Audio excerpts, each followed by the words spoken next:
Oh, well, hello there, and welcome to the New Moon in Scorpio breakdown video. I'm here, and also, Lily's here. Sweet thing.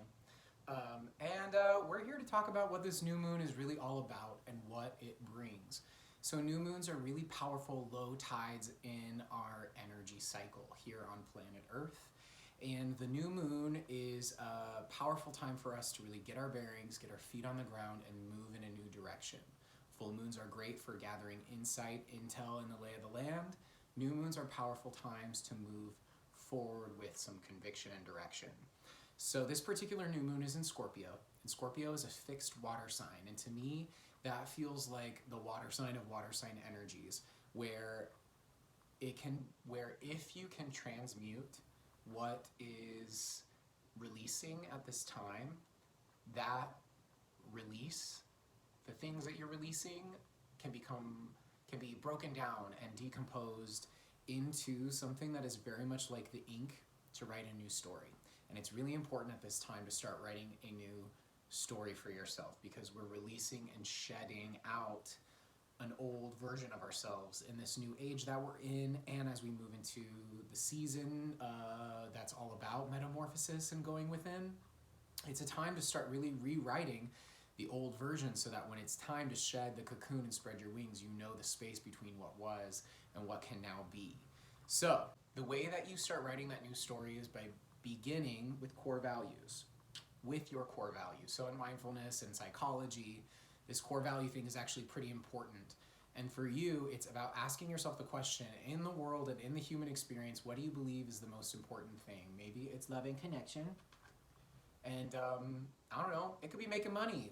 It doesn't matter. You don't have to justify what your core values are, but as long as you are true to them and honor them and identify them, that's really important at this time. So let's talk about what gets in the way of some of our values and skews our values, because sometimes we place importance on the wrong things in our lives, and a lot of that comes from not just like what we've been taught by our immediate family, but we also have these societal scripts that have really been written for us. So the idea of this like scripting really comes in from the concept of like gender scripting, how like we have these ideas around like boys and girls and what that means, like boys like blue, girls like pink, boy toys, girl toys. People in the queer community can really identify firsthand with how those societal scripts, when you don't fit that part very well, it starts to make you judge yourself as the actor in the story instead of realizing that, oh, this just isn't the part for me. And so everyone goes through experiences like that. It's not unique to the queer community, but right now it's important to identify what societal scripts are influencing your core values and maybe shouldn't be. A way to really talk about this, though we are outside of just like boys and girls in that conversation of scripting, I often find that the healing journey for that, because this is some heart chakra healing that we're talking about here. So when I'm working with clients, particularly in energy work and body work, so with my yoga clients, we talk a lot about the heart chakra and these kinds of imbalances. And the main way to have that conversation is by talking about masculine energy versus feminine energy.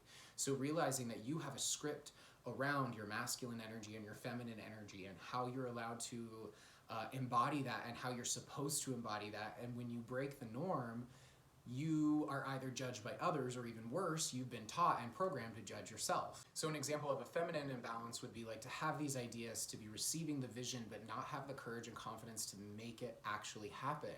And a masculine imbalance is trying again and again and again the same thing and not really stopping and looking at what is working and what isn't working, because that kind of introspection doesn't really equate well with masculine energy by the script standards as they're given in society. Now, we're starting to heal that over as a collective, and that's really beautiful to watch, where we're valuing the masculine energy that uses empathy and emotion and the feminine energy that uses fire and direction and intention and focus. And that's wonderful, but we still have that influence of those scripts. And the worst part of this script thing and the you not fitting the part is that creates disconnection. It creates a learned disconnection from ourselves, from the world around us.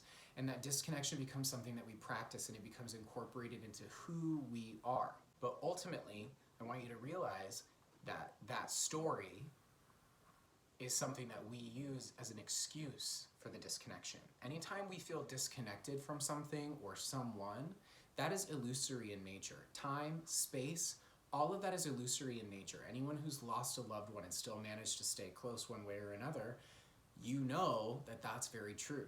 So for me, when I lived in New York City, it's a city that's all hustle and bustle and all concrete. So how do you stay connected to spirit? I know a lot of people in this kind of conversation really go into nature to rebalance themselves. Well, what do you do when you can't do that?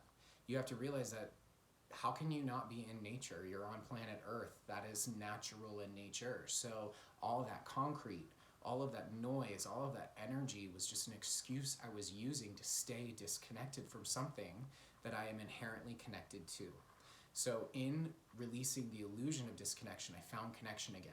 But you find that connection by feeling through the pain of the disconnection.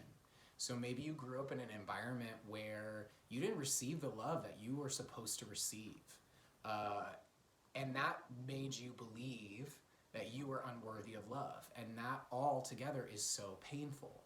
That pain wouldn't be there if you didn't deep down know that you are worthy of that love, that you are deserving of that love. The story that you're unworthy of that love is the excuse you use to stay disconnected. And if you can release that, you'll find your way back into connection again.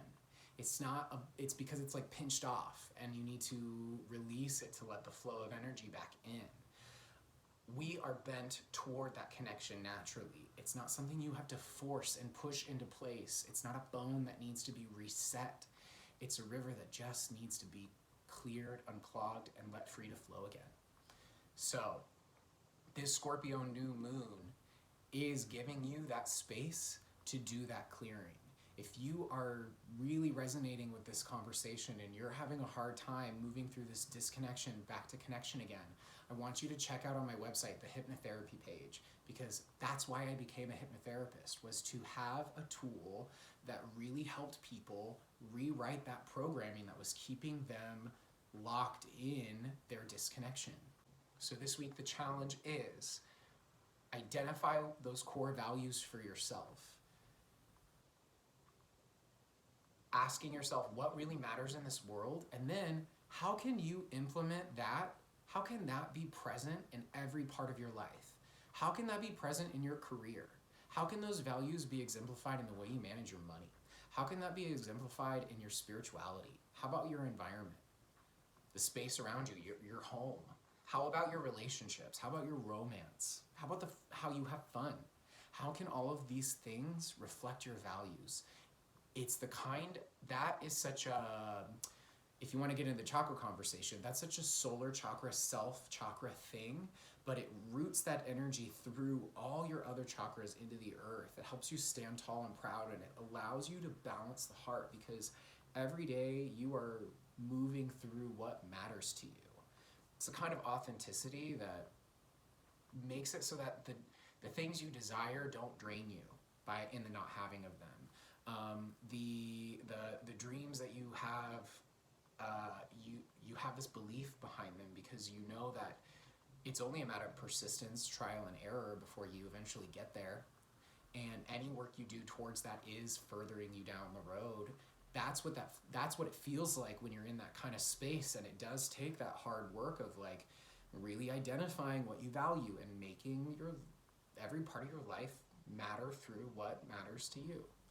Scorpio New Moon energy, man. Whew. Sometimes you feel like you're Alice down the rabbit hole.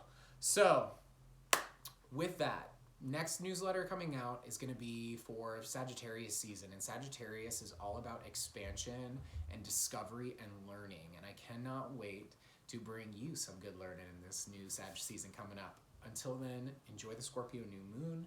Thank you so much for being a subscriber to my newsletter and for watching this video. If you're still watching to this point, I know that there are not as many of you as I wish that there were, but I am so grateful for each and every one of you, and I do believe that you are meant to hear this, and that I am sitting down for you to hear it, and that matters more than if 100 people saw it and half cared, because I know you're here because you care, and I'm so grateful for that, because we need more people to care in this world.